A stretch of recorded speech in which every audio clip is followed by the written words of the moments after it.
ఓం నమ శివాయ. పెద్దకొటాయి ఉత్సవం 4వ రోజు శ్రీ జ్ఞానప్రసూనాంబాదేవి సమేత శ్రీ కాళహస్తీశ్వర స్వామి అమ్మవార్లను ఆలయం నుండి ఊరేగింపుగా తీసుకువచ్చి ఆలయంలో పొగడమాను వద్ద ఉంచి పూజలు జరిపి వివిధ రకాల అభిషేకాలతో స్వామి అమ్మవార్లను అభిషేకించారు. ధూపదీప నైవేద్యాలు సమర్పించారు. ఓం నమ శివాయ. ఓం శ్రీ కాళహస్తీశ్వరాయ నమః.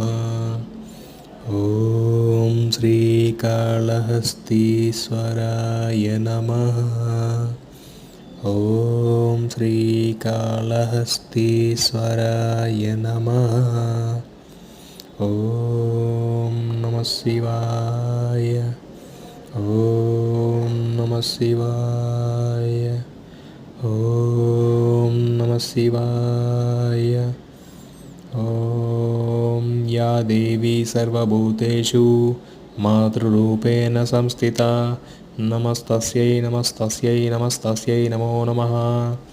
ఓం యా దేవీ సర్వభూతేషు మాతృరూపేణ సంస్థితా నమస్తస్యై నమస్తస్యై నమస్తస్యై నమో నమః. ఓం యా దేవీ సర్వభూతేషు మాతృరూపేణ సంస్థితా నమస్తస్యై నమస్తస్యై నమస్తస్యై నమో నమః.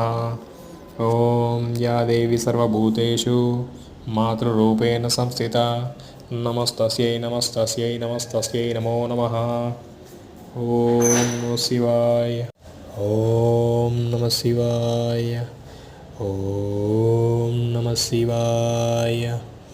ఓం నమః శివాయ. కైలాసవాసీ భగవాన్ శ్రీ కాళహస్తీశ్వరः శివः కరోతు నిత్యకళ్యాణం కరుణావర్ణాలయः.